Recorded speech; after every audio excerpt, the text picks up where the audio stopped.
So where do we start in technology world? It's an infinite, right?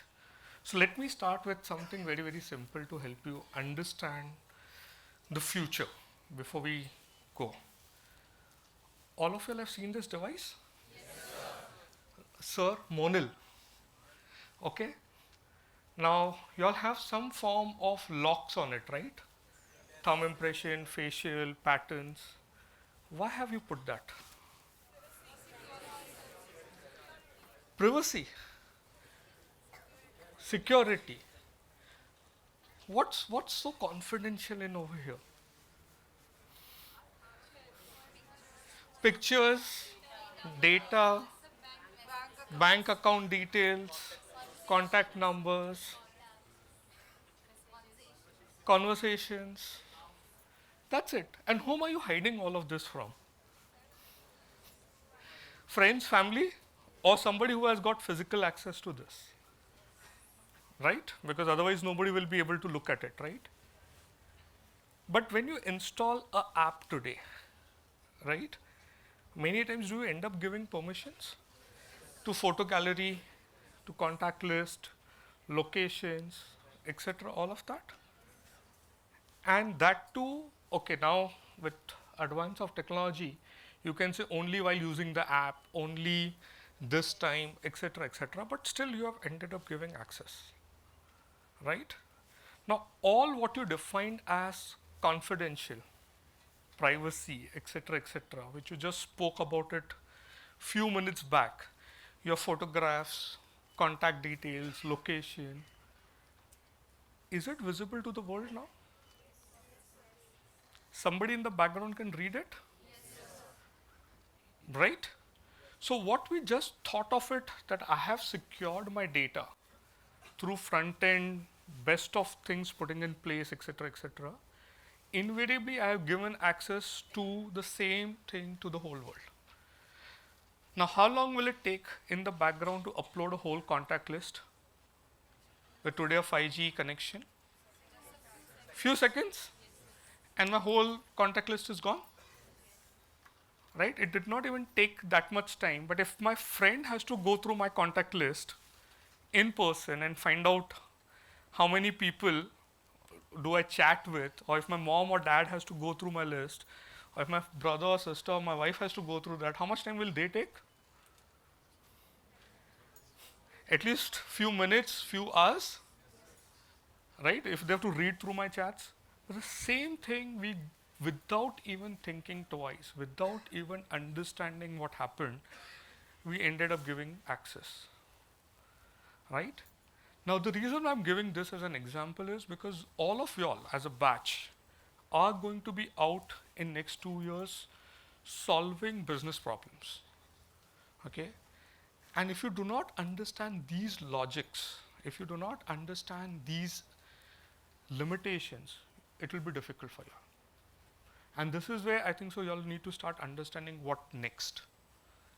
Now start thinking of a product. And this is where I think so y'all need to start thinking. So one, you will have to think technology. One, you will also have to think about a product.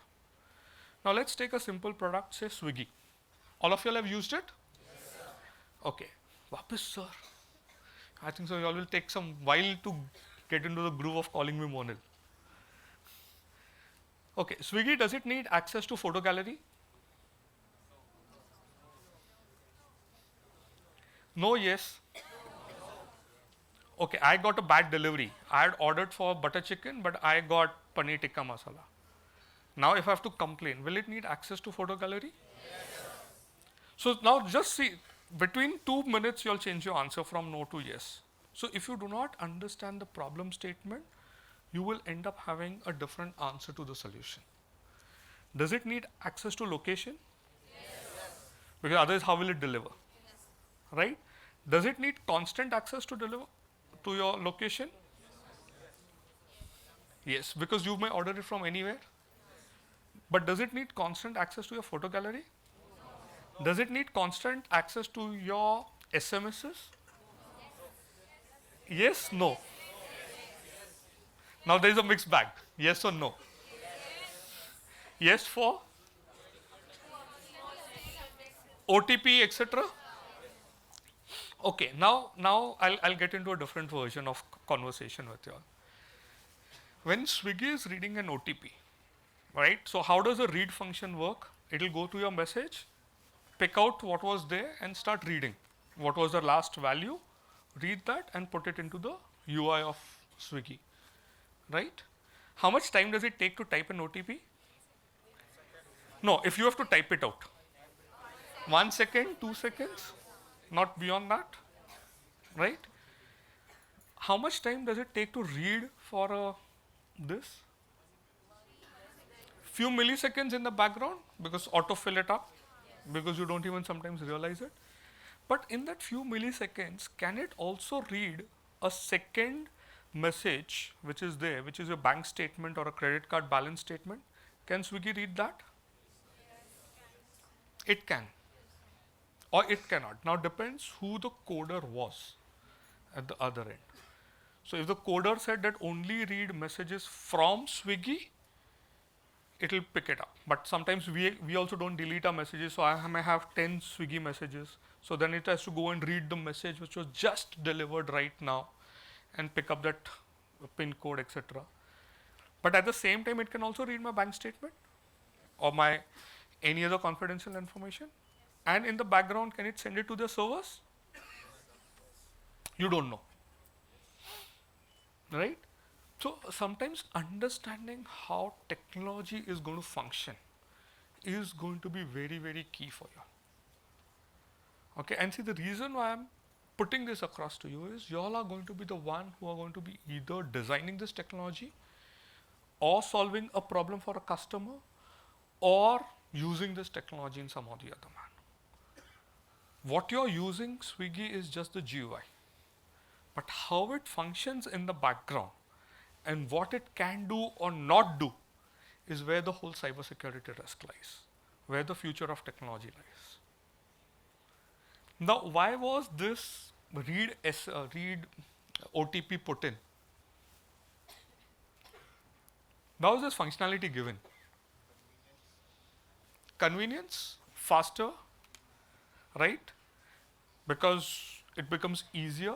But more than that, why did OTP have to come in place for the first place? Security to authenticate that it's a genuine request. तो fake request कहाँ से आएगा? Who will send a fake request to Swiggy server? Bots, another technology, right? Because technology started creating problems or technology started giving fake messages, etc., okay, somebody had to break that, okay, to say that, okay, now you give an OTP so that you can validate it. Ideally, an OTP was put in place, okay, and the original design of it, pause before you act. Okay, so if I'm doing an impulsive buying, okay, rather than clicking immediate buy, okay, do I want to just step back and think twice? Do I buy or not buy? And hence the OTP was put in place. Okay, validate that amount, validate that. But with that auto reading, have I actually taken away that feature of validating? Now also some of the apps, if you look at it, after it reads OTP, it gives you a slider. Do you want to cancel it? And that slider keeps moving. Have you all seen that? Do you get impatient when that slider is moving? Why is it not पढ़ तो लिया OTP? अब क्यों? That, because it was designed with that purpose, that if you want to cancel it, if you want to pause, want to change your decision, this is the time. With me? So if you do not understand the layers of technology, of why that was put in place at the first, you will end up designing something which is not going to solve the problem. Okay? And for you all, this is critical for your business. Okay. Where do you all want to get into the working zone? Which companies? Target. Top 5 names, quickly. HCL, Apple, Deloitte, PwC, EY, McKinsey. Now, tell me one thing. Now, all these companies, okay, they operate in a very different space. Apple is purely into product, HCL is into customer service, other firms are into consulting, and within consulting, they're into wide spectrum, right? Who is going to be your end client? Is HCL, Apple your end client? So when you prepare for the interview, whom do you have to prepare for interview? For HCL or for the end client? HCL. Because that time HCL is going to interview you or Deloitte is going to interview you. But जब तुम काम करोगे, whom are you working for? HCL. But who's your end client? Somebody else. So that could be a banking client, that could be somebody else. Apple could be developing a product which could be used somewhere else. So that's going to be the variance which you all are going to look at things. And that is why it is important that when you all are studying right now, how many subjects you all roughly have right now? Per semester.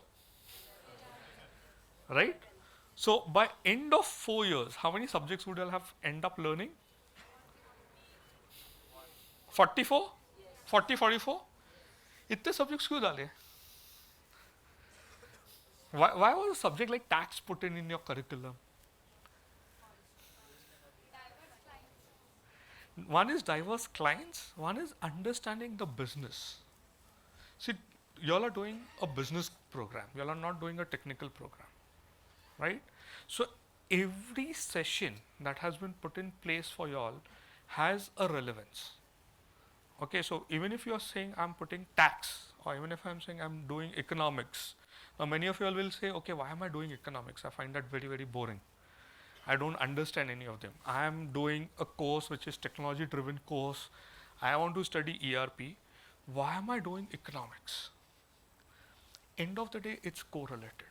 If you do not understand element A, you all will not understand the element B. And that is very, very important. Now say for example, many of you said that taxation, we all may find it boring, right? Non-commerce graduates, engineers on the floor, right? You all find taxation boring, right? Yes, no? I found it boring, right? But now think of it, you are doing an ERP, implementing it for a client, and the client comes with a complex GST problem, right? Now you have to solve which problem? GST ka problem, right? Using ERP, which could be SAP. So you need to understand two layers together now, and at the same time understand the current situation and the future situation, right?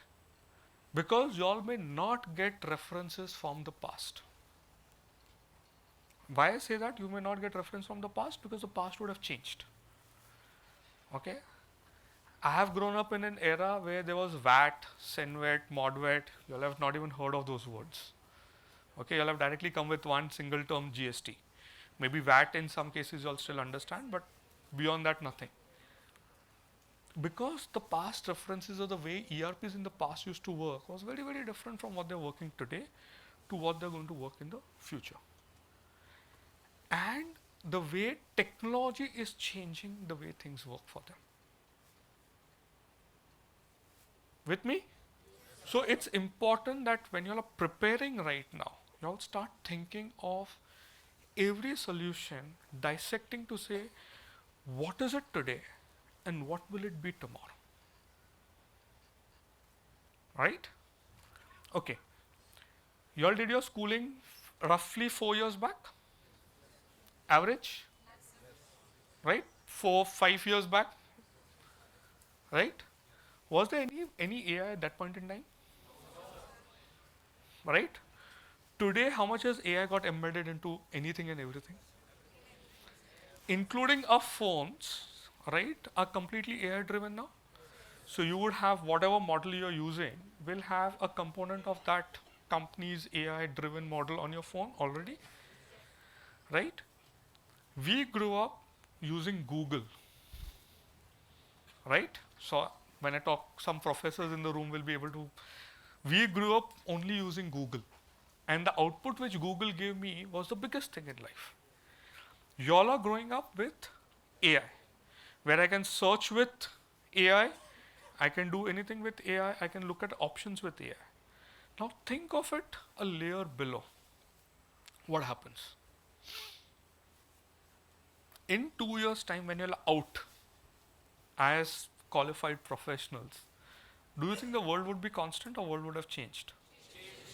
For sure. Now, if you all are not up to date for that, then what happens? Outdated.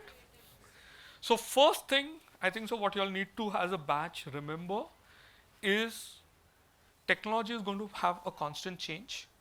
Okay. Whoever told you, and at least in my learning days, I was told a lot. 10th pass कर लो, 12th pass कर लो, graduation कर लो, your life is sorted. MBA कर लो, life is sorted. Have your parents told you that? Get good marks? Trust me, they were wrong. Okay, it's a constant learning for life. Okay, and how do you now keep doing constant learning? How do you do constant learning? How do you know what next is coming in? It's a huge, vast universe to be aware of. How do you do it?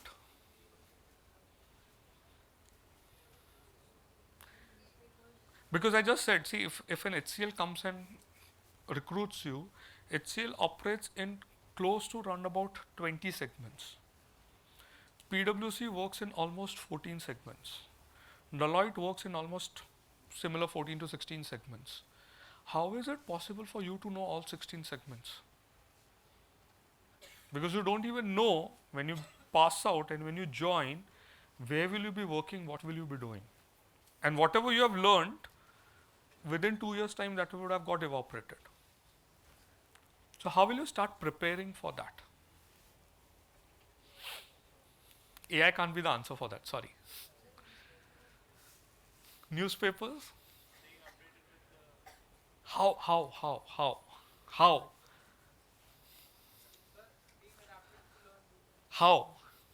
You all are giving me the answer. See, that is why I want you all to start thinking, how will you all do it? कितने पढ़ पाओगे दिन में books? कितने newspapers पढ़ पाओगे?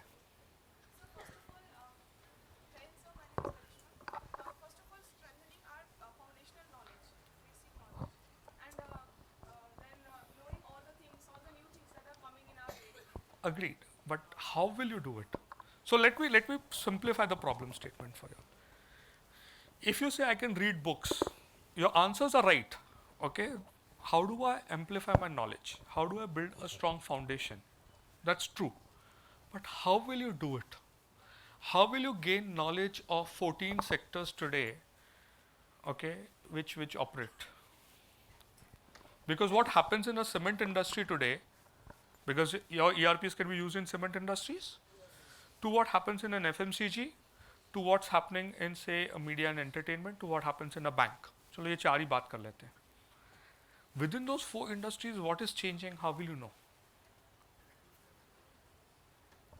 Jayan sir, my name is Akansha. So we can first discover what's our strength and try to know almost 360-degree things about it, and then work in the field for that. That way we will be knowledgeable about what is our interest and strength. And okay, you are giving me second part to the answer. I'm still looking for the first part. But you're thank you, partly sir. right. Second part is right, but first part. Jain sir, Jay. my name is Arya Srivastav. Sir, according to the purpose or the scenario, we'll continuously learn, unlearn and relearn the things. Okay, but okay, there is a person over there in the end. And sir, my name is Aryan Patak Chaturvedi. Sir, I think proactive approach to the to your favorite sectors or the sectors that you are interested in is important. Having a proactive approach, just like how AI came, most of the people were not interested in AI when it came, but the people who were proactive with that particular technology succeeded or got a edge in the industry. So let me give you an answer how I did it. Okay, and this may be helpful to you all. Y'all are a batch of what, 120, 200 people, right? 400 people, 500 people, right? But each classroom is a size of 60, right? Even if you divide it into 10 groups, right? Which is 6 people, 7 people, so your close friends, etc. The way we used to do it is I would pick up one sector, read about it, come back and present to my friends. Okay, same way my friends had to read about it, come back and present to me. Now think of it, in that whatever time I was learning reading, मैंने एक sector पढ़ा. But when I started hearing from him or her, I understood about another sector as well. So invariably within that same time, I ended up knowing 6 sectors. That was one way. Second, what did it also help me do? Communicate better. Think of what other person thought which I did not think. Okay, so that other person may have used a model. Okay, so we would have done, okay, he would have done a SWOT analysis for cement as a sector. No, मैंने सिर्फ cement sector पढ़ के आया या bank sector पढ़ा, I did not do a SWOT for it. So that was my learning. That yes, he presented the same sector in a different manner, I missed it out. Now, whom are you presenting in front of right now? Batchmates, friends, colleagues. Even if you make a mistake, is this okay, not okay? Perfectly okay, right? But this is a very good learning ground for you. But this requires a lot of dedication. Right? Now imagine you all have 2 years time ahead of you. Even if you start, and when I say sector, you'll pick up a sector. Say, for example, today I picked up IT as a sector. Within that, if I pick up even the top 5 companies, say Infosys, HCL, Wipro, TCS, and then maybe pick up 5 global next year, by end of 2 years, you would have done knowledge of 10 big companies in and out, over and above your academics. Agreed? And how much time would it take for you to do it? Half an hour a week, 45 minutes a week to do that? See, the reason I'm saying this is important, and how do you prepare? So when you go today, go and start reading about companies' annual reports. See, what you read in news and media is what was yesterday. Right? An event which has already happened is what a media is disclosing it to you. Right? So stock market went up, there was a this. Government has taken this decision, this is what it is. Right? So the news has happened, event has happened, it is telling you about that event. But if you go through companies' annual reports, and specifically the director reports within there, every company will also disclose their plans for the future. What is the risk? Where do they see threats coming from? What problems do they see in their situations, in their industries? How do they plan to overcome all of that, etc., etc. Now, when you start working on those parameters, invariably that is where you will hedge your knowledge. Because even I don't know what is going to come 2 years down the line. Right now, everybody spoke about AI, and AI is a future. Agree? One event which can kill AI. One event.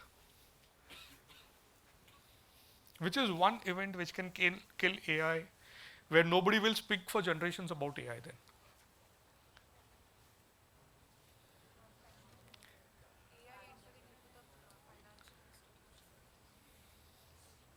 That one event is geopolitical event. Okay, and see, reason why I'm saying this, you all need to understand, because this comes from economics. Where are your most large scale AI chip manufacturing happening? Taiwan. Right? Now this was economics.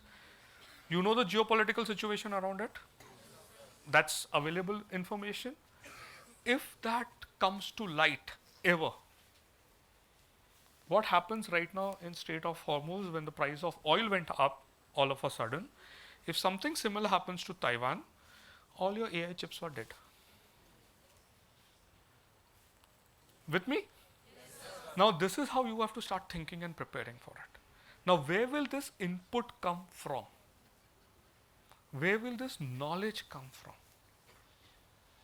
So, if you have seen the South Korean stock markets right now, how many of you will follow Indian stock markets?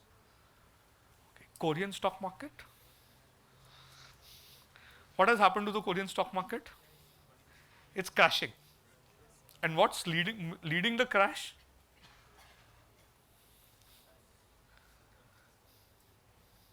The AI. Okay, so when there was a surge of the chip manufacturing, etc., Taiwan and Korea were leading. Okay, currently the same markets are falling because there is no much capacity left out over there, or the valuations, etc., are too high. Now, valuation is a financial term, so you need to understand what do they mean by when they say valuation is too high. Does it mean the physical demand is not there? No, physical demand is there. Valuation is an hypothetical value that I give to something. That is too high. So the output which an AI chip can give me is X. People are valuing at X plus 100. Now people think that it cannot be X plus 100, it needs to be X plus 50 or it needs to be X plus 25. Hence the value is coming down, but is the usability of the chip going down? Answer is no. So you need to understand these subtle differences which some of your subjects will teach you very, very well. Otherwise, what will happen is you will end up taking decision based on what that newspaper article headline was.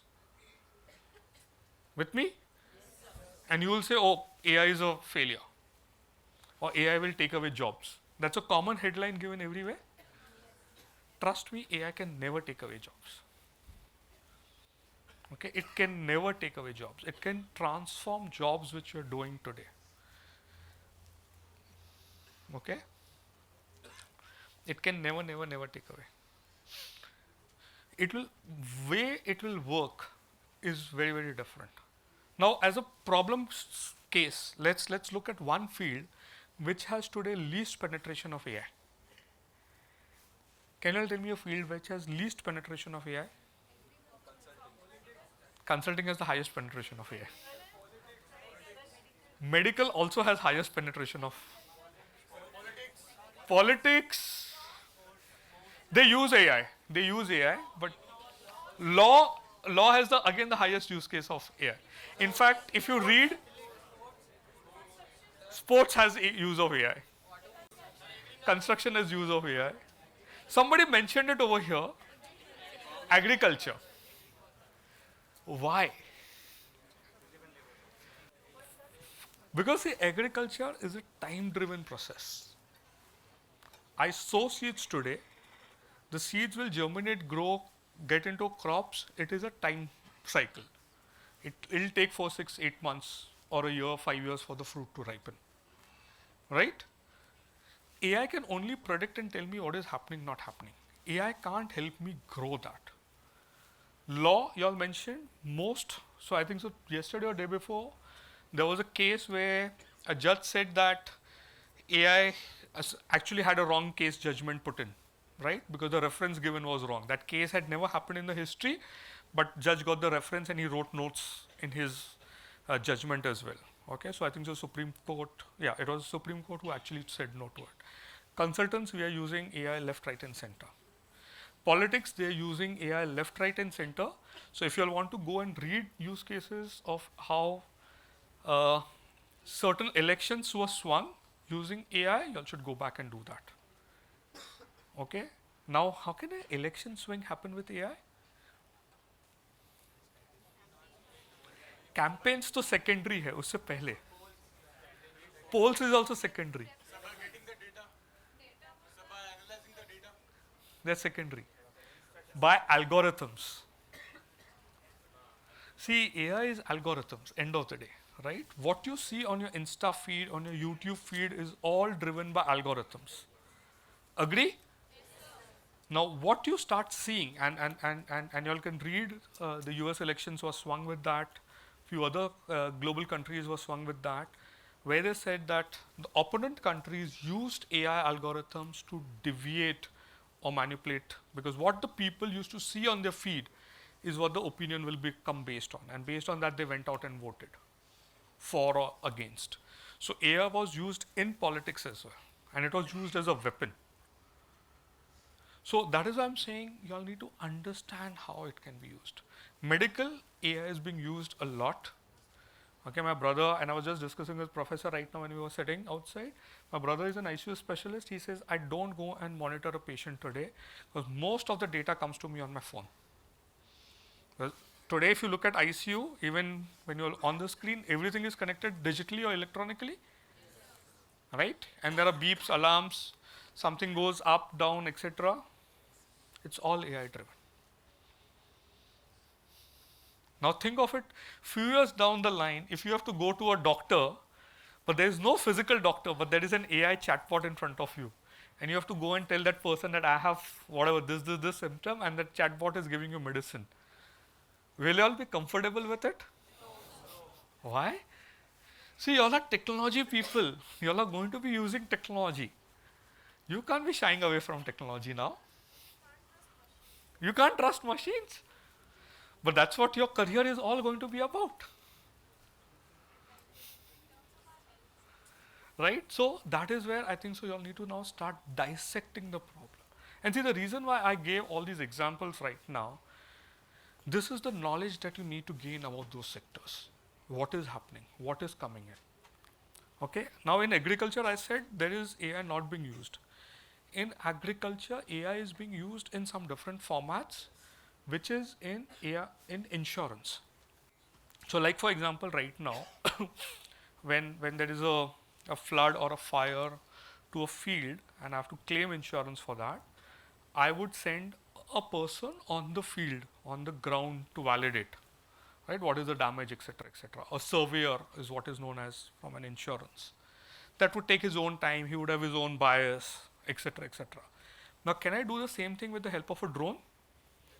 Connected to a machine which can tell me that whether that crop, so drone flies over the field, takes images, captures what is a healthy crop, captures what is a bad crop, compares the images and tells me percentage of whatever, destroyed, not destroyed, etc. Right? So over there AI can start getting used. Now some of the farmers have started using AI again for their benefit. I have a very large farm, right? Can I go and survey the whole farm every day? So I release my water in my canals basically, or through my drip irrigation. I can see what's happening on the periphery. Now how do I know if the crop in center has got infected? Use AI. So some of the farmers etc. have started using AI for that. So again it is penetrating some of these fields, and the reason I'm putting this across because some of these will become your clients and you will be solving problems for them. So now I spoke of 2 or 3 technology in one go. I spoke of drip irrigation, which is an ancient technology, but can I control my drip irrigation through OT, which is operational technology? I can. So the flow of water, etc., can all be controlled via that. Images, drone, which is a mechanical device flying, and an AI. Now, if I link all the 3 together into an ERP, can this work in an autopilot system? Sort of, yes. Now, have I solved a problem for a remote village, remote district, etc., etc.? Now, that could be the problem which some of you all in future would be solving. Okay. Now, you may say, I may never want to go into agriculture as a sector, and hence you may have no knowledge what is really happening over there. But if you do not understand that business which HCL is trying to solve or which Apple is trying to solve, you will not understand how to solve the problem. And for that you need that collective knowledge, and for that collective knowledge I think so the current 2 years time that you'll have is the best time that you'll have. Yes, I know your lectures and your 11 subjects, your assignments, etc. will all overburden you at times, but they give you ample of time, at least half an hour to 1 hour a week. I'm not even asking for more. That much time in a group of 8-10 people, alternate sectors, read across the sectors, read across various companies within the sectors. By end of it, you would have enough knowledge. With me? Now, how does it help you in your interviews? Because at the end of the day, we are all wanting to crack an interview, right? Yes or no? How will it help you in your interview? You'll have a cross-industry knowledge. So today, for example, if you have well read about HCL, and you're sitting for an HCL interview, and the question comes, what's future, what's now, what's next, you can tell HCL or whoever's interviewing there that this is what you are doing, but this is what your competition is doing. This is where they are ahead, this is where you are ahead, this is what is happening. Now, if that interviewer knows that, will he or she select you or not select you? Because he knows that if you know HCL and you know, I'm just putting a name for comparative, say Infosys, if he doesn't select you and Infosys selects you, you will go and help Infosys with HCL's weakness. Because you know both the companies by now. Right? So that is your knowledge which will help you hedge all such things. But for that you would need that constant investment of time. So what I just spoke of was all the hard skills that you need to start thinking. Now when we start thinking again the future of technology, how do we see technology in few years down the line? What new thing can you start thinking of technology?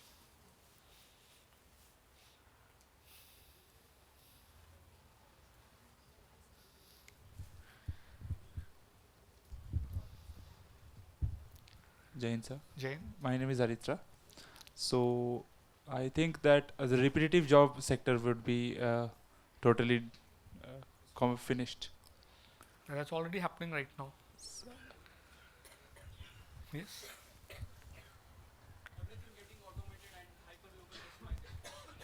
Already happening. See, I'm not demotivating y'all. I want you to think very, very hard. Because thinking what next in technology is coming, honestly, is very, very difficult. What does technology depend on? Now let's come to that element first. Okay, how many of y'all heard pre-AI? When did AI actually, people started working on AI? First use case of AI, when was it defined? ChatGPT तो LLM currently आया हुआ है, उससे पहले. Much before that. 1980s. Okay, the concept of AI was thought and envisaged in 1980s. Okay, it took almost 30 years for them to see life. Prior to AI, what was the biggest technology that was being talked about? Blockchain. Today, do you hear blockchain at all? Why? Blockchain has not become obsolete. One of the factors within blockchain is making it obsolete. So what is blockchain? Let's understand the technology in 30 seconds. What's blockchain?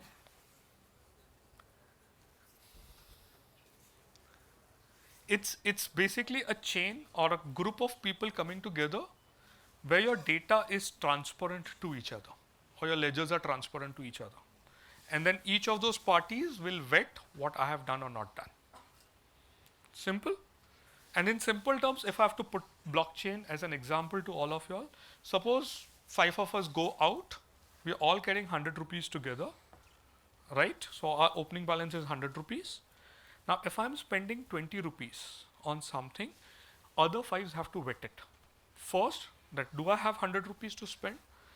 I have spent that 20 rupees and they all agree. And in their books, so in my own book, I'll have Monil written, 100 balance. But in their books also, they would have written Monil 100, 100, 100, 100 invariably. And they'll also, and I'll similarly have their data with me. Right? So that's what creates the blog, and then you keep adding the chains to it, which creates auditability, etc., etc. So even if I want to misrepresent my data, already I have 5 copies or 5 sets of that data within all the nodes. I'm just putting it very, very simple as a concept. Okay? Now this is what's the start of the problem. Why am I saying this is the start of the problem?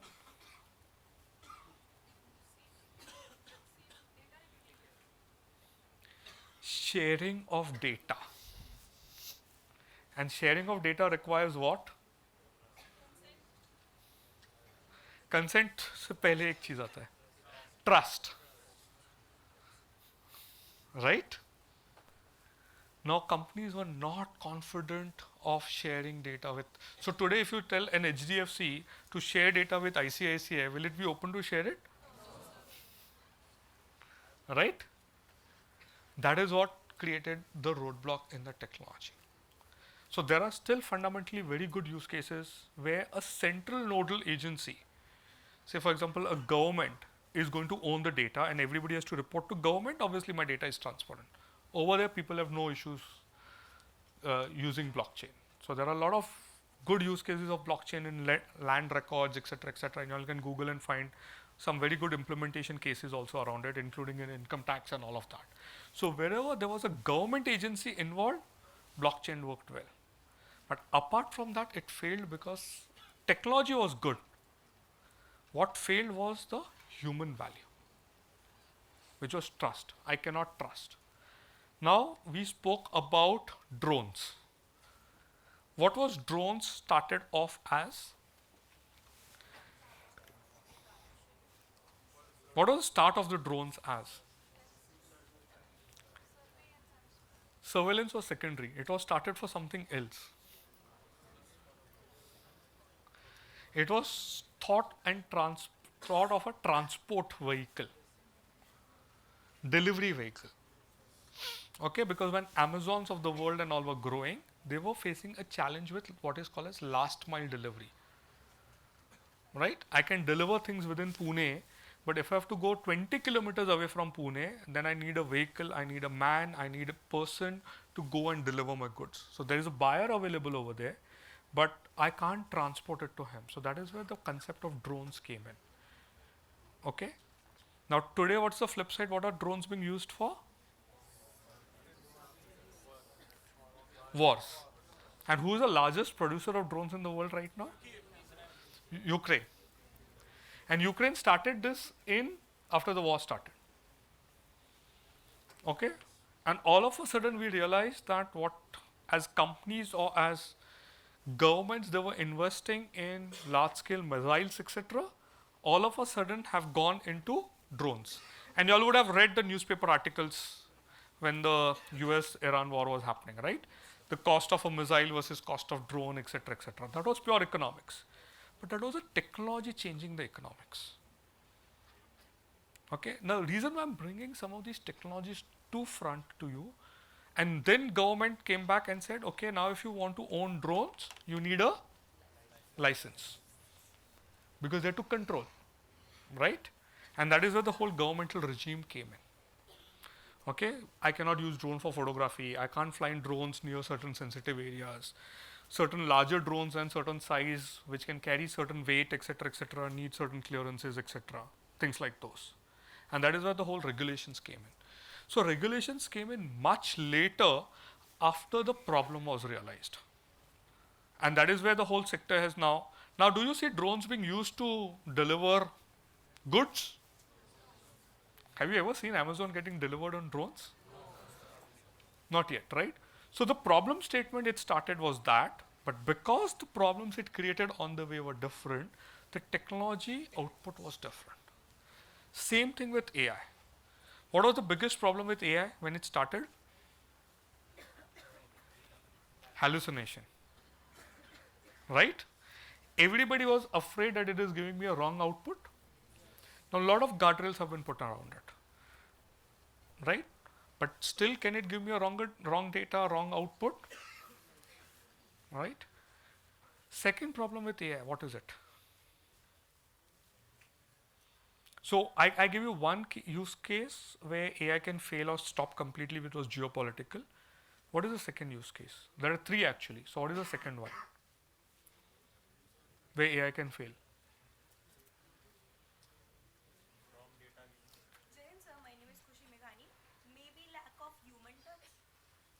No, it's got nothing to do with human. It's got to do with technology itself.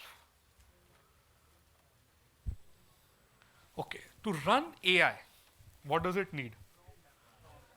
Data is power. Data centers. So chips was one, and I said if the war happens, the chip comes under stress. Second, the power comes into the stress. Now, if the war would have continued for some more long time, which it should not, but had it continued, and my diesel and oil prices would have gone up, my power bills would have risen, right? Now think of it, where would the government or as an individual, where will I put my power? To run a light, projector, aircon, or to run an AI chip? Right? So if I had to ration power at one point in time, where will I ration it to? And if that problem becomes too big, and power is the biggest problem right now, right? So if you read about power sector and the problems, and if you read about how much AI is a power guzzler, you all will understand that problem. So that becomes the biggest problem. And what is the third one? Water. For what? It uses fresh water at two levels. One is to cool down the chipsets. Second, for manufacturing, the rare earth minerals which is used to build those chips, etc., require huge clean water, fresh water. Okay, so you all can Google, and wherever I'm saying Google, please note down so that you all can go back and do your homework. To create one chip, how much fresh water is needed? Right?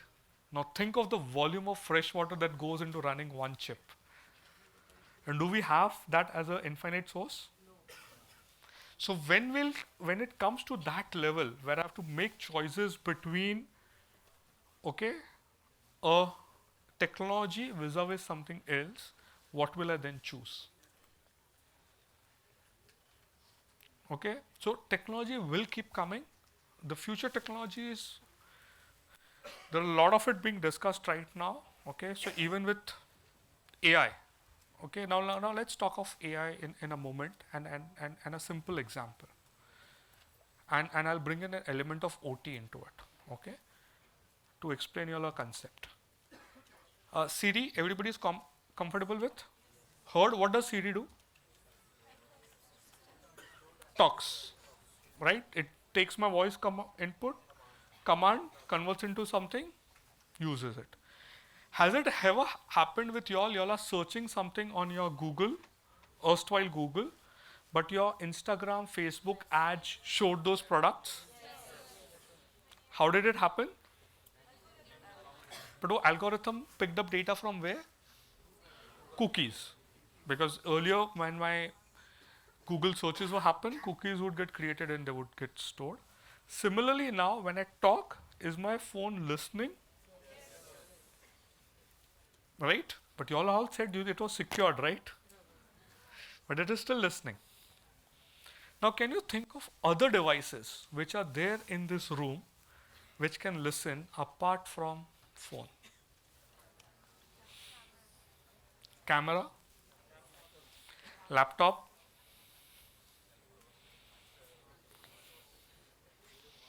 What else can listen? Maybe not in this room, but there are similar products available. Smartwatch, yes. Glasses, very soon. Meta is already like Ray-Ban Meta. Glasses can listen now. Rings can listen. Your lights, LED lights, Alexa, your LED lights also can, right? Because there are a lot of places their voice command now. Turn on the light, turn off the lights, motion sensors, etc. With me?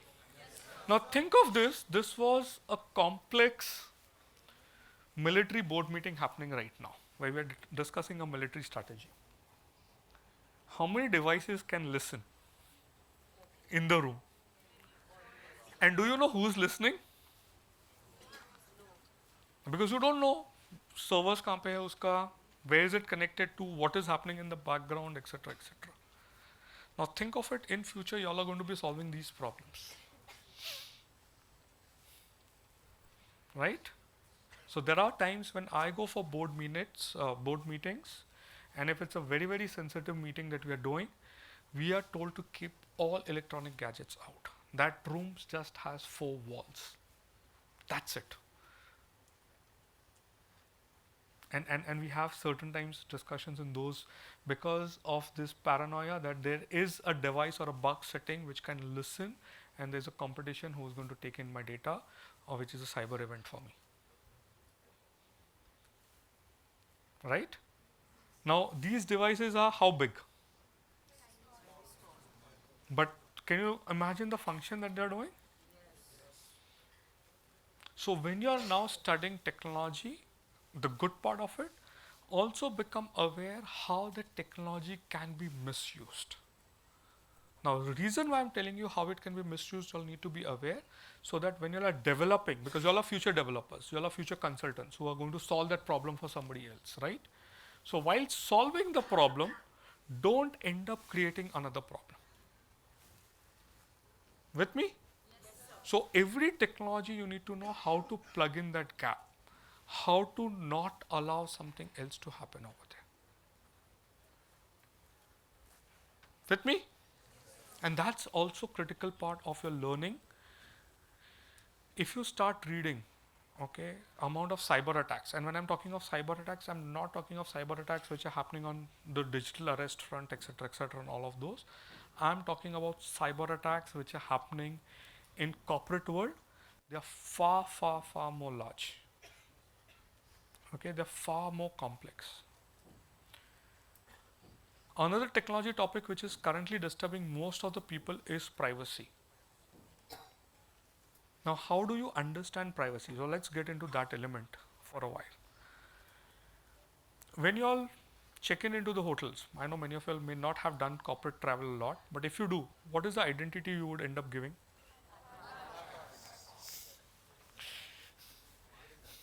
Mast Aadhaar, okay. What else? No, no, with the Aadhaar card identity, because they need a proof.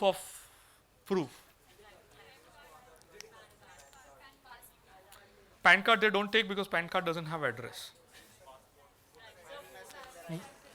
So Aadhaar card, is it good, bad, ugly? Trust me, it is supposed to be the most secure digital identity that you have. You should not be sharing it with anyone unless required, or unless there is a digital authentication to it. Now, if the reason I'm saying is, if you understand the UAIDI Act, because Aadhaar is governed by UAIDI, right?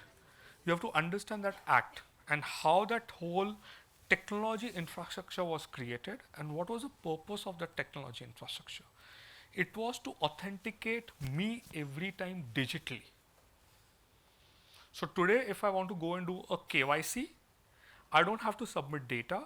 A bank can look at my Aadhaar number, validate it, I'll get an OTP. I put that OTP and I can get validated. Aadhaar also holds lot of my biometric data, fingerprints, and my iris as well, right? So it was actually used for authentication mechanism. Okay. Now we ended up giving Aadhaar as a proof of identity anywhere we go. So when you go to a restaurant, like a hotel check-in, he'll scan your Aadhaar card, he'll take a photo. Photo किस पे लिया उसने? And उसके phone पे he has given access to contacts, etc. So your Aadhaar has got leaked. With me? So you need to understand how the technology is being used. So Aadhaar is not just a card. Invariably, it's a technology in itself. Now what will you give then? Passport, even more riskier. Driving license. Best. Now trust me, your driving license is linked to your bank account. How is your driving license linked to your bank account? So challan is a secondary one when you have done it, but otherwise also, so when you have a vehicle in your name and a loan going on, that's linked. Voter ID is the only card which is not linked right now in India. Okay? Now see, the reason I'm bringing this to foreground is you all need to start understanding how technology works. See, within 3 minutes we understood 3 technologies. Aadhaar, how does it work? How does the authentication happens? How does the driving license work? And how does the voter ID work? Now, in 3 minutes, if you could understand 3 technologies, imagine as a group if you spend reading 1 hour a week on these 3 technologies, how much depth of knowledge would you have? Now, when you're developing a product for your customers, for your clients, you would know which data to take and how to take and what to take. With me? Otherwise, you will end up saying, Acha, haan, okay, I also gave Aadhaar, let me also take Aadhaar as an authentication. But you will now understand that do I really need Aadhaar or I don't need Aadhaar? With me? Now, think of it, it has a financial liability because if my, so which is the act dealing with this? With privacy? Right? Privacy में एक act है in India right now. DPDP. Have you all heard about this act? Read about it. Okay, it's supposed to be a game changer in technology, in way individuals give their personal information and the way companies are supposed to secure that personal information. Okay, the similar act in Europe is GDPR. Okay, a GDPR is a bit more, how do I say, a bit more different than DPDP, because in GDPR what happens is they have broken the data into 2 streams. One is personally identifiable data, so my name, my phone number, my gender, my email address, my residential address, company address, all that is PII because that can identify who I am. So that's personal information. And the second category is the sensitive general information or sensitive private information, which is about my health records, which political party am I affiliated to, etc., and all of that, right? So what is my, do I have any disease, etc., and all of that, all that record is ultra sensitive information. GDPR puts 2 different categories of buckets. You can put different levels of security around these 2. In India, what would have happened? We merged both category into one. So it's far more stricter than GDPR. Okay? It's far more stricter than GDPR. Now think of it, my name and my health records both carry equal weightage in India. Whereas in Europe, they carry different weightage. More weightage to health, lesser weightage to name. So both are violations, but the degree is varying. In India, I said both are same. And if a company who has collected your data ends up the data getting leaked, what's the penalty on them? Guess.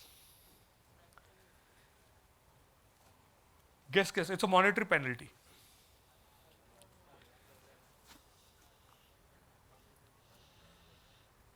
Rough guess? 1 lakh. बहुत कम है.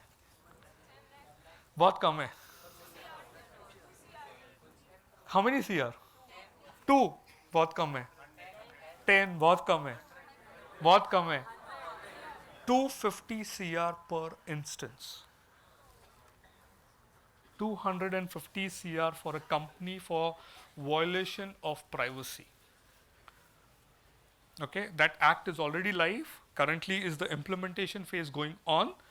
The final date for go live is 13th May 27, after which any violation detected by a company, okay, and that company is proven that they did not have enough security, etc., and they did not take care of all of this, they'll be liable to pay that fine.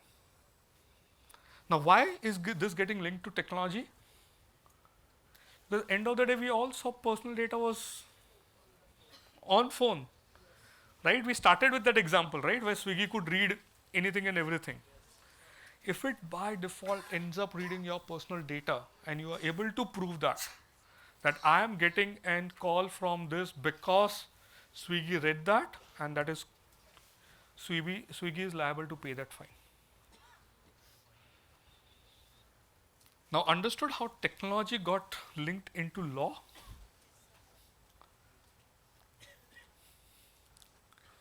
With me? So this is where I think so you all need to start taking future of technology in an integrated manner rather than technology very, very singularly. Something will come, something will go. Okay, but what you'll need to do is identify how does that technology work. what does it do? Okay, what is next in it for it?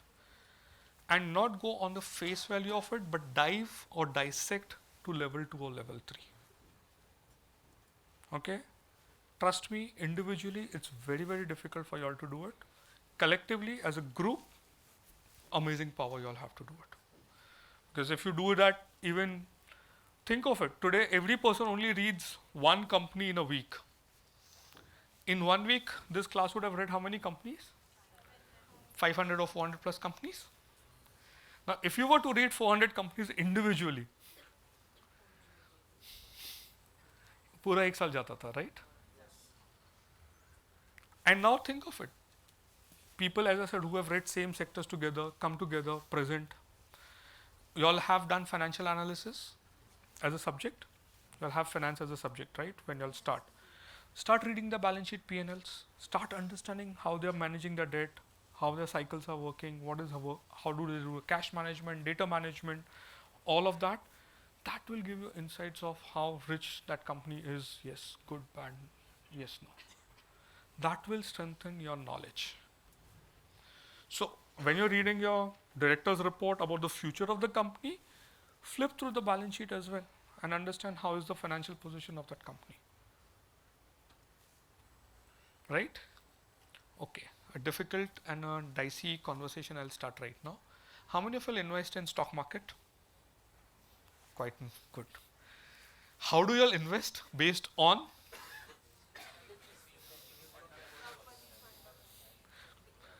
stock market, not mutual fund. Stock market, pure direct equity investments. Fundamentals, current news. News, as I said, is historical. What are the upcoming things? Which sectors will go up, down, etc., right? Again, when you do this exercise, and if you do this exercise of reading 400, 500 balance sheets, invariably imagine you all have covered your Nifty 500, right? Invariably think of it now, you can even use your knowledge to predict the market. You don't need AI. You don't need money also. The way we did it way back when I was doing my MBA, we created an Excel sheet to put up a value, X value, and I would trade based on that value. So when a person would come and talk about a company, say one of you today talks about Infosys, he'll talk about what they're doing currently, what they plan to do in future, what is the balance sheet position, good, bad, ugly. Now, basis that, the class would say today's Infosys price is this. We would all in an Excel sheet go back and note down where do we see Infosys 3 months down the line. And we would also note down the reason. That reason is more important. Because the end of the day, you need to know that reasoning as a consultant. Okay, that reasoning became the power for us. 3 months down the line, we will go back and look at it, what I had predicted or what call I had taken for what reason, is it working in my favor or not working in my favor? That invariably became my learning. With me? Now imagine how simple is it? Did I make any loss monetarily? Did I gain a lot of knowledge in that process? Did I know the company very, very well? Right? So this is what you all need to start working upon right now. Okay, and I think so I'll just go to the whiteboard and show you all something on there. Sit down, yeah. So this is a framework which I followed all throughout my career, and it's a very simple formula which I have used. Okay, and you all can note it down. I call this as 13579 as a rule. 1 is your current state, which is your 26. Now you can do plus 2 years, etc., over here, right? So you will keep adding years to it. With me? Now, when you are doing this assessment right now, and trust me, it will take a while for you all to do it, and I'll cover multiple elements about the future in a while. You need to break it down into your hard skills. what are the hard skills that I need today, what I need in 2 years down the line. Can you start preparing for them right now? Because 2 years down the line, roughly around that time is when your interviews would be happening, 1.5, right? So if you start preparing for them right now, will you be in a position to crack the interviews? And trust me, cracking the interview is the easiest part. Because as a corporate, I can tell you, even I have targets. If I've come to campus, I have to hire 50 people. Because I also see it as a cost. If I've invested my day, I also have a target. I have to also recruit 50 people and go out.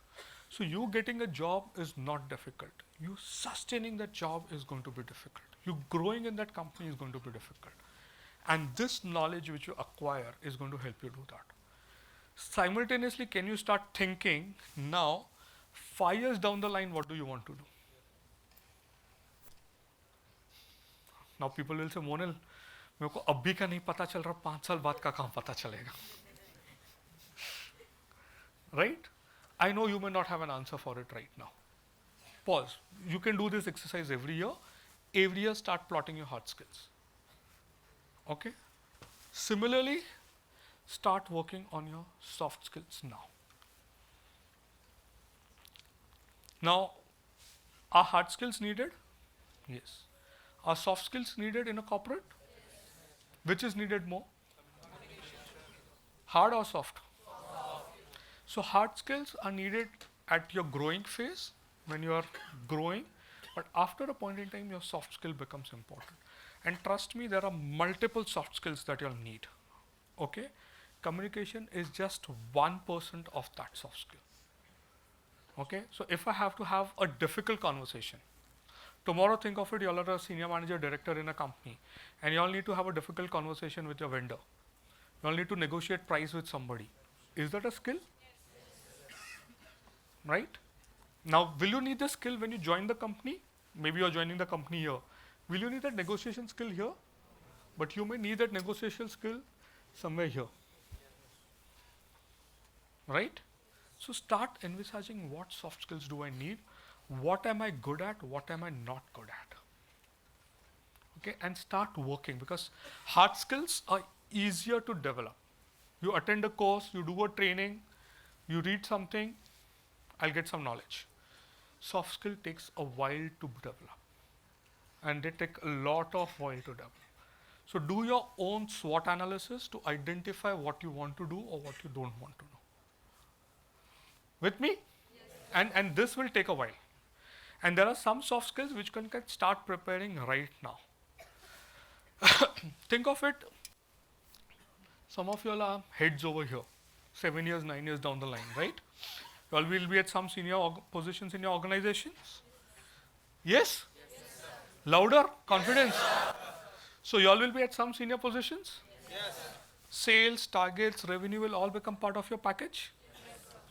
Whom will you go and sell to? Client? So whom will you be selling to? Somebody at your client who is equivalent to at your level, whom you know, whom you trust, right? You will buy from somebody whom you trust. Now, who is the best person in the network that you can have right now? Your batchmates. Because today 600 or 400 of you all are here. Tomorrow all these 400 people will be in different organizations at this almost same levels. So one of you all will be the buyer, one of you all will be the seller. Now if you know that yes, I need to buy this, I need to sell this, if you two friends talk out, will you achieve your target? Yes. Now think of it, if you do not build this network right now, you go here and then you are given that target. Will you achieve it? No. In corporate what happens? You will fail, a layoff will happen. And that happened because you did not have a network. And trust me, how big a network can you have?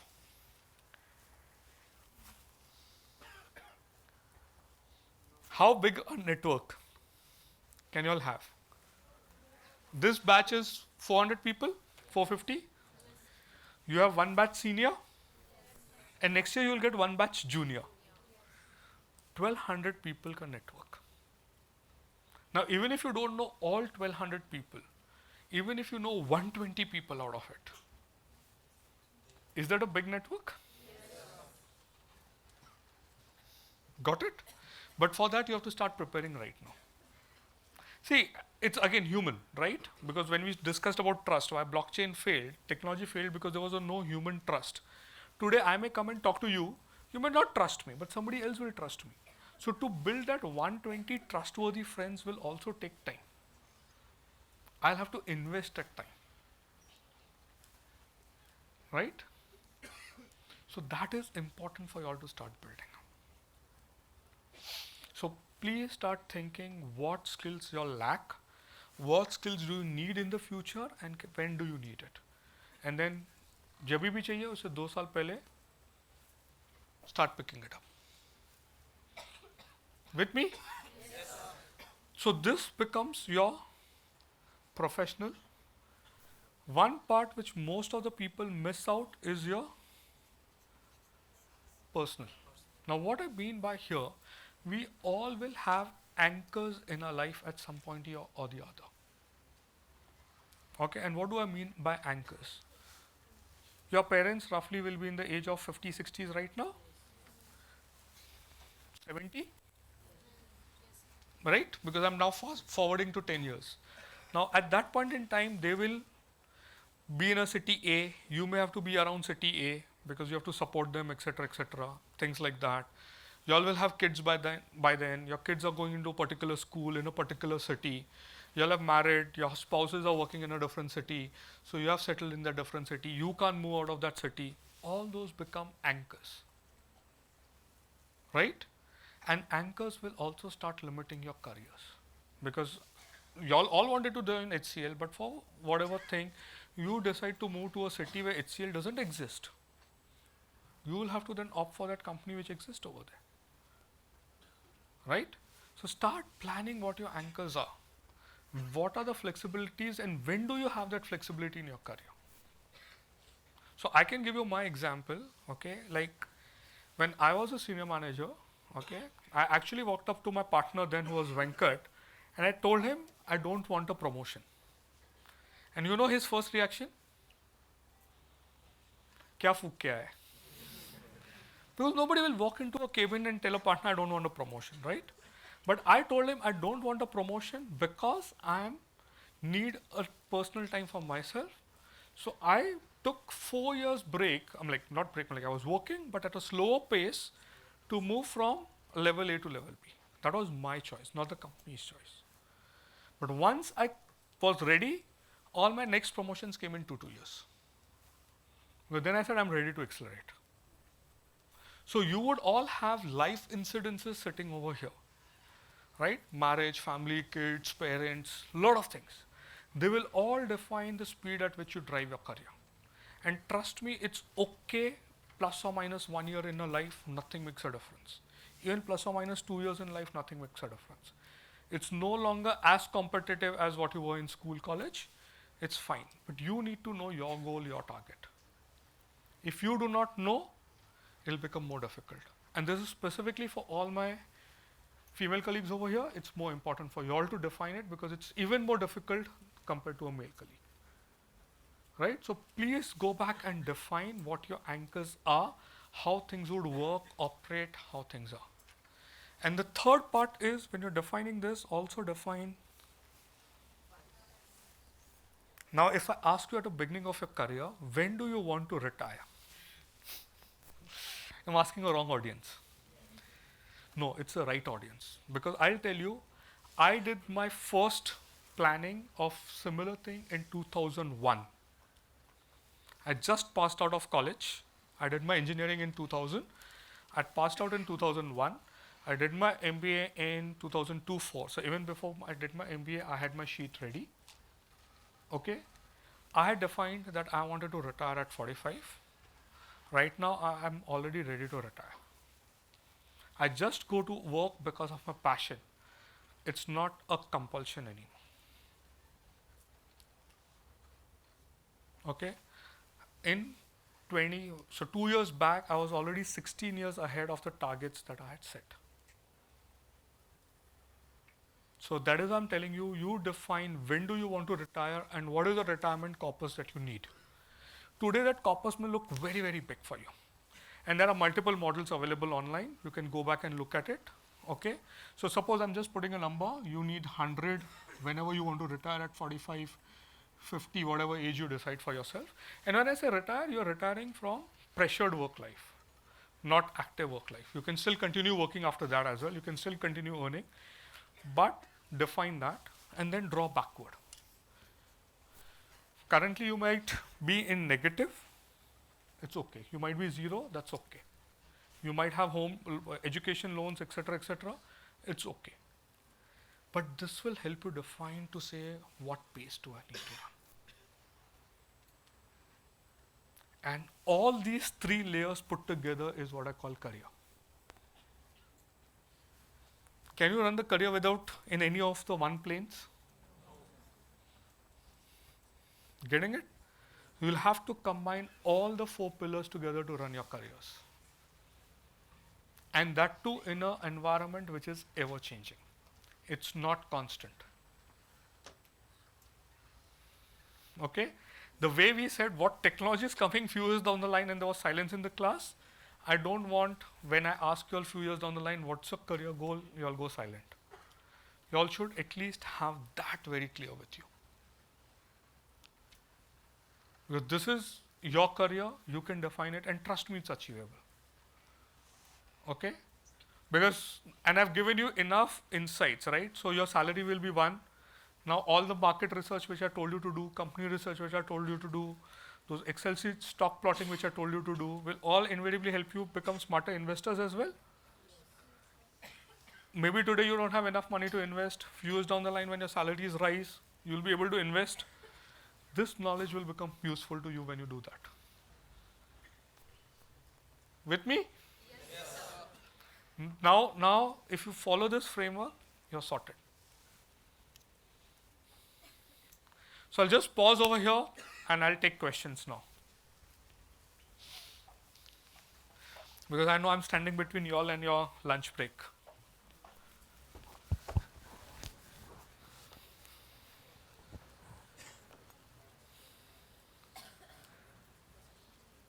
Questions?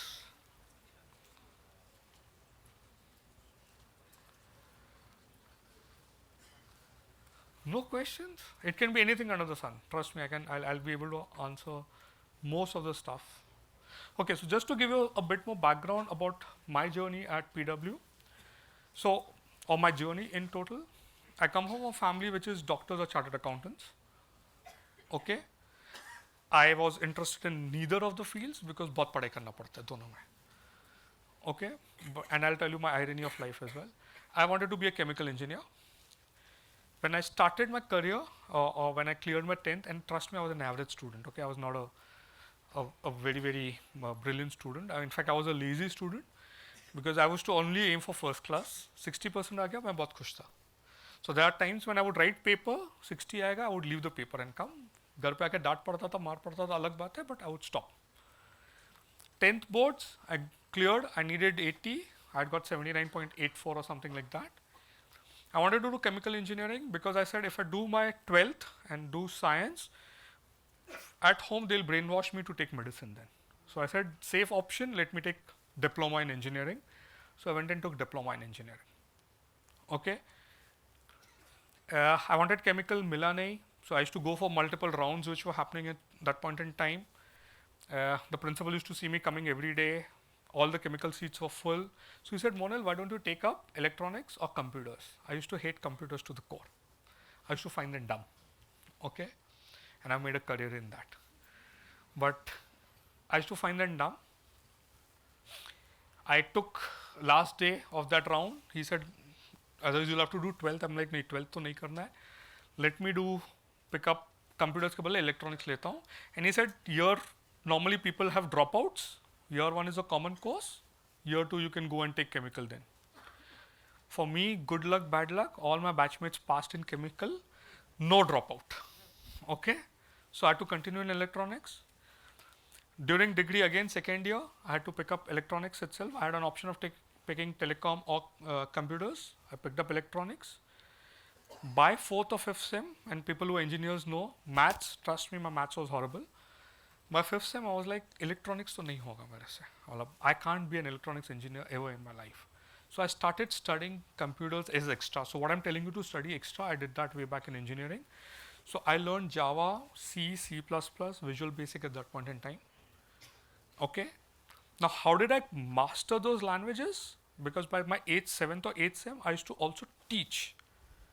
And that is what brought me the command over my communication, teaching, knowledge. Because when I'm teaching somebody, the fear is always koi sawal puchega, right? So I need to have a bit more depth of knowledge. That's helped me.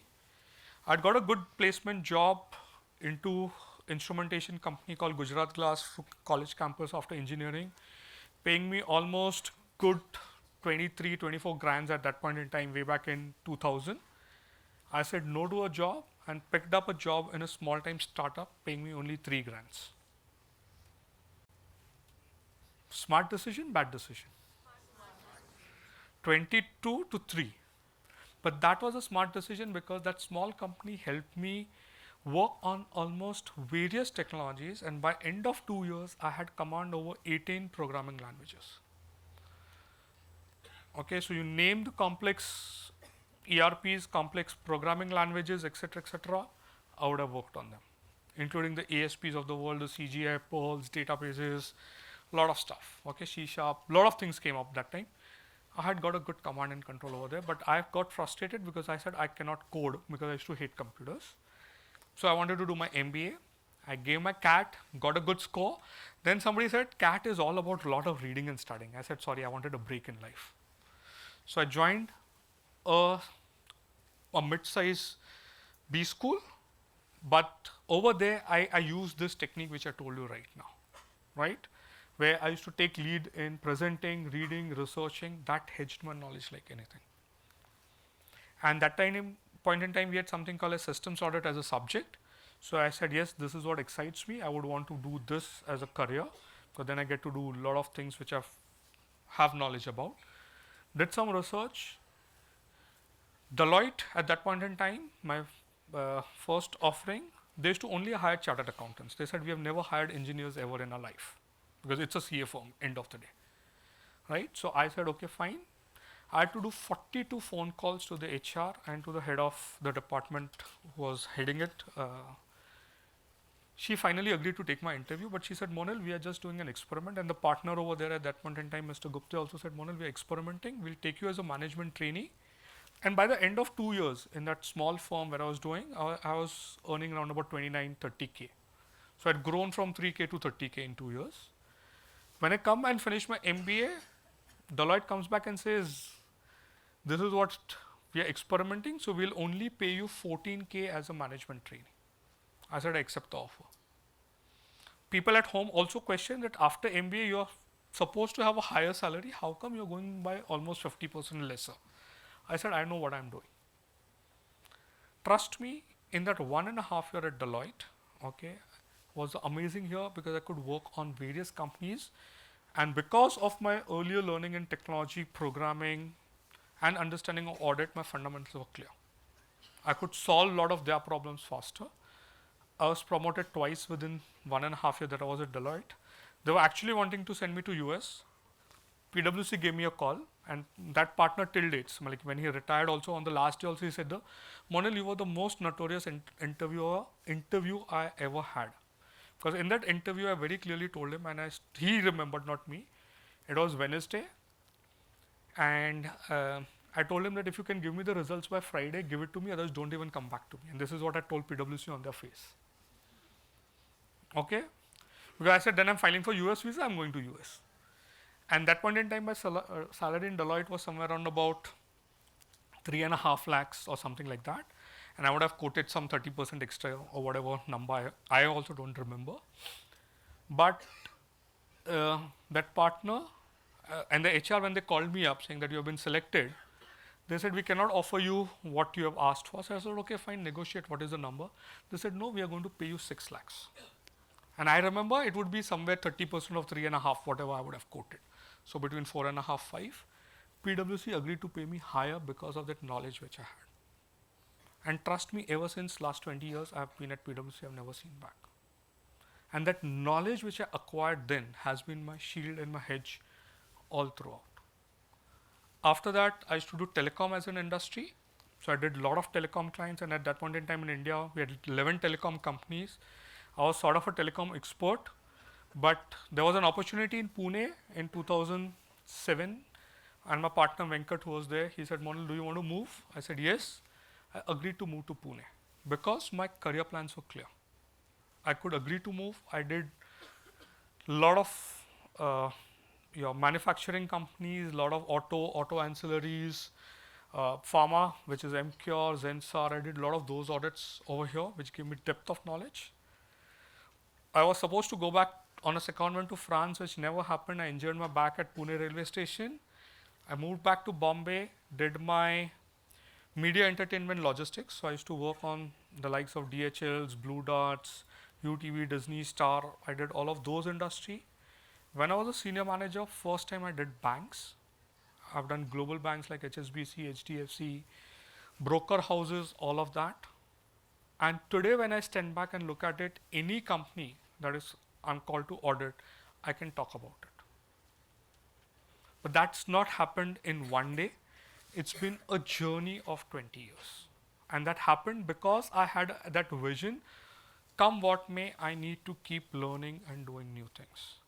So when COVID happened, I did my course from IIT Madras on blockchain, IoT, cloud security. Okay, blockchain failed. IoT somehow helped me in bits and pieces. I did my second course at that point in time on AI model building. So I built AI, how the models are built, okay, not the prompt engineering. Then I did a course in cyber. So even today as a partner, when I don't have any further promotions left for me in the firm, because it's the highest level, but I still keep that learning on. Because I know if I stop learning, my career ends. Because I operate in a world, okay, which is ever changing. If I do not keep learning, I'll become obsolete. And knowledge is the only hedge that I have. So please, it's a request to all of y'all, ensure that you build up your plan. And trust me, there are ample opportunities. You all don't need to copy.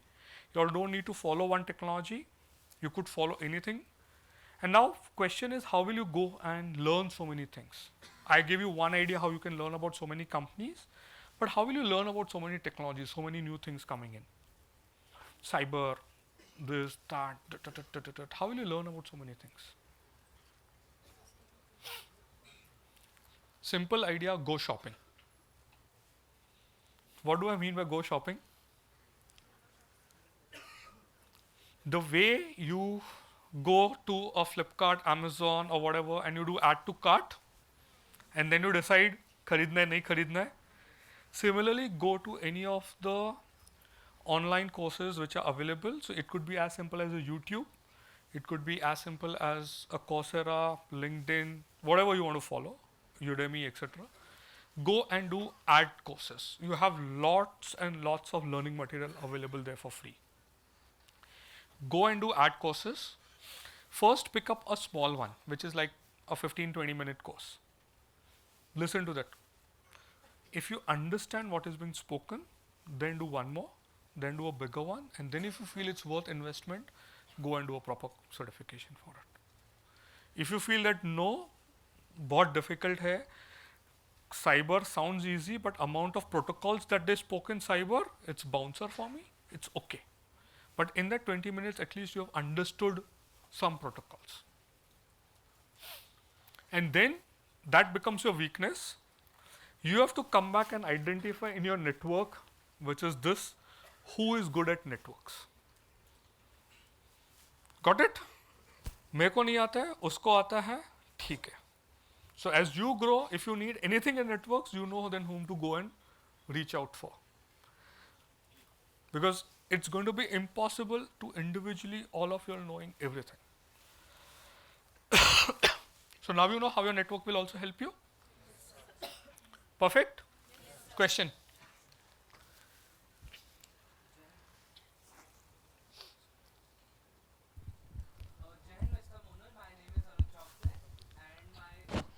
And my question is, like, so we all know AI is coming, and it is mandatory. It's becoming mandatory for every field. It is getting emplaced in every field. So, what more can we expect from technology? A new thing which will be getting placed in every field, and what skills can we work on that? Like, So as I mentioned, the skills beyond AI, there will be many more things coming up. Okay, there will be your AI models itself could get into autonomous modes. Okay, and which we are almost closer to AI having autonomous learning, etc., where models will learn on their own, etc. Okay, for y'all, what is important is to understand in business where that is going to get used. For you, understanding that model is not important. Let those data scientists develop it. You are not going to get into the data scientist space at all. Where that model is going to work. Say, for example, you tomorrow you're working for Uber. How is that model going to help in Uber? How is that model going to work in Swiggy? How is that model going to work in it? So when you're today using an app, understand, is there an element of AI in it or not? And dissect that. So when you're scrolling Instagram, when you're scrolling something, just don't scroll. Understand behind it what's happening. That's your best way to learn and understand what those technologies are doing. Okay, and then, as I said, go to that shopping cart, add to your list, learn about that technology. So if that LLM excited you, or if that algorithm excited you, or if you want to know which algorithm Uber is using, or which algorithm Swiggy is using, and you want to dive deep into that algorithm, plenty of knowledge is available on this. So start with that inquisitiveness, write, and then jump into that learning. During that learning, if you find it difficult, so be it. Knowledge is important. You may not dive deep, but identify who else can know it. And if, trust me, if all 400 say that is useless, that technology is bound to fail. Trust me. That's enough of voluntary ratio proportion that I can put it across. so Yeah. if so if if there is a skill that is underrated right now, but it could be a must for us, if there is anything, if you can suggest. A skill which is a must for you is one, communication. And when I say communication, it's not about talking. It's about standing over here and expressing your ideas to an audience of 400 people. Okay? So communication for me, many of people will be talking. Trust me, today I'm not worried about if I come from a vernacular medium, if I come from a different background, I may have not have very polished English, etc. Nobody's worried about it. Okay? All those, nobody's worried about it. What people are missing is, do I have the confidence to stand and talk? Okay? And more than talk, again, if I have to talk garbage for 5 minutes, I can do that. But can I talk sense which makes sense to another 400 people? Communicate my ideas to which they agree is important. Did you see me use a PPT today? Do you realize it's almost 1.5 hour plus that we have spent without a PPT? Right? But were you able to see how I was linking and coming back to my original stories back during my conversation? That's how you have to develop it. Now, see, I have done it many a times. I have mastered it over the years. Y'all will also master it. But start that work. Identify what is, and trust me, everybody will have a different scale. Okay, so somebody may have to work on it a bit more differently. Somebody may have a very good idea, but finding it difficult to express. Somebody can talk very, very well, but may talk garbage. Another one thing which I'll tell you all is, and because you all are coming from army school, is how well can you throw your voice? People at the back, can you hear me? Right? So you should have that ability and the command to throw your voice. Okay? When I say throw your voice, is not shout, but how well is your voice becoming audible? That's also a practice. Because I have seen people, even with a mic, row 1 and 2 also can't hear it. Now think of it if today I would have come and I would have taken a session like this. So students, this is what I plan to do. What would you all have felt? Got it? I would have still spoken for an hour. My communication skills could still have been excellent. I would have still used extensive vocabulary. But output, would it have an impact? So start preparing on that area. And trust me, during your 2 years course, you all will have enough opportunity to do that. Multiple projects, each subject will have one project. Trust me, rotate yourself. So you will be forming a group of 5-6 people. Okay, if say in one project person A is speaking, then ensure in a subject 2 person B is speaking. Because one was speaking very good, don't make all 10 subjects that same person A speak. Because then you are hiding away from developing your skill. Okay. So this is a very good opportunity for you all to do it.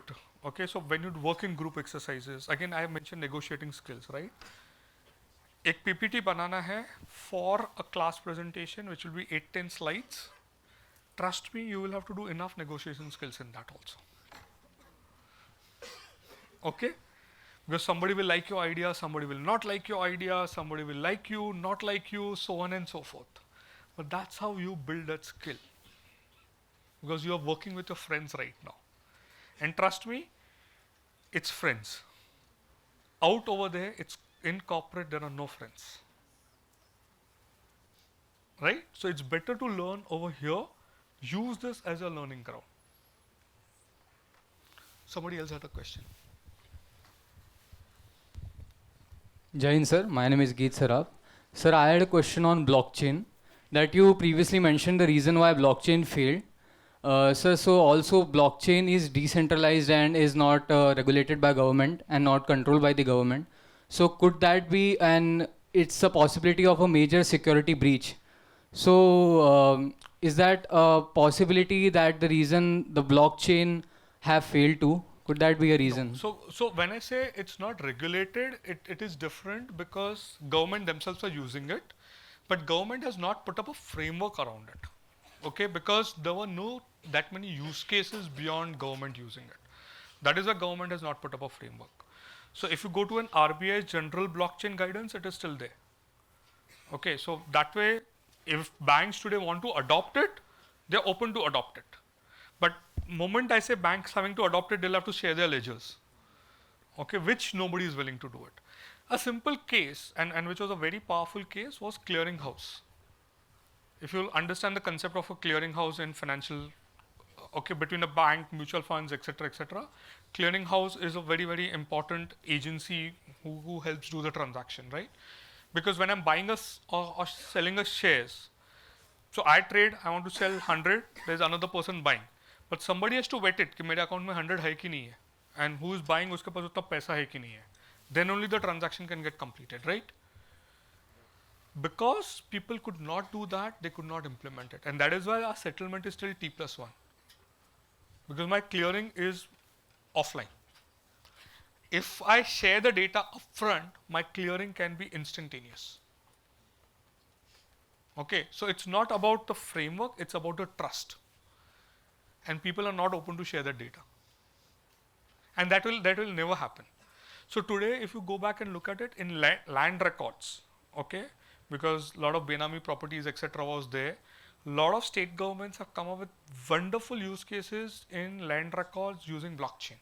So when I buy a land or a house property, whom am I buying it from forms a part of the blockchain. When I sell it to somebody, it forms a part of the blockchain. But over there, nobody is worried about it, right? Because buyer and the seller are both open to share the data about the property. So they are not worried about doing it, and anyways have to go and register the property with the registrar. So registrar is also willing to share the data. So wherever there is an openness to share data, it is working that way. Thank you, sir. Yeah. Jain sir, my name is Rishabh Dev Paul. So how do you see Claude Mythos as a security threat? Because US has banned the Claude Mythos So LLM. US has banned Claude for a very particular reason. What was that reason? If you understand that, Yes, sir. Because it can hack any banking system within a minute, I guess. it can write code Yes, yes, which can hack. Now that's the yes. function of an AI. Now that model got so advanced, okay, where the capability to write codes in that model is far too advanced. Okay. Now the reason for banning is not the ability to write code. The reason to ban is something else. The reason to ban that is I don't want my other geopolitical countries because my banking system is still not that strong. Okay, so I don't want those hackers understanding and writing and using it against me. Okay, because I don't have that preventive mechanism to capture that right now. But trust me, banning is not going to help because if you look at China, they have already developed an equivalent model already. Yes, sir. Okay, so banning technological models is not going to be a solution. Okay, Thank you, sir. and this will continue. See, today you have a model A to Mythos, tomorrow you may have a model B, which is even more powerful. Yes, sir. Will you stop that? Okay, so it'll continue as a cycle. But as I said, the stoppage of AI is in 3 other causes. So watch out for that.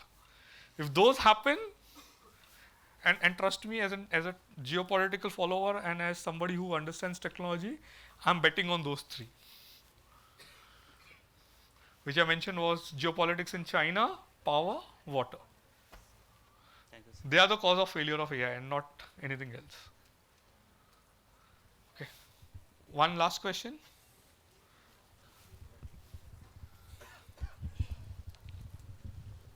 Good morning, good afternoon, sir. My name is Ayush Agrawal. Sir, I want to ask that India had recently tie up with the Tata and ASML companies for making semiconductor chips in Dorera City, Gujarat. So, is it a good initiative for them? Because uh, So eh, again, this was born out of a geopolitical need. Okay. Because when they realized that if the China-Taiwan war happens, okay, India is the largest consumer of technology. Okay, and when I say largest consumer, every phone today runs on technology. Now think of it, tomorrow if I cannot upgrade my phone, I cannot use UPI. What happens to Indian banking system? When did you last visit a bank?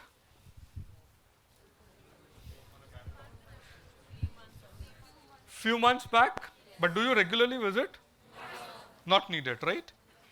That's the power of technology which UPI and other technologies brought to the banking industry. Now imagine if banking doesn't work, if internet doesn't work, what happens to the entire economy per se? Got it? So the reason why government had to bring those with those incentives, etc., is all to hedge if that event happens out. Okay, so and see these are again, why was government not bringing in? Why was government scared to bring in? Did we not have engineers? We had engineers. In fact, our engineers are working over there.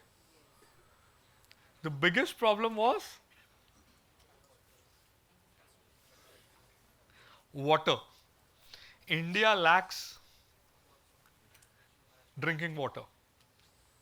Right?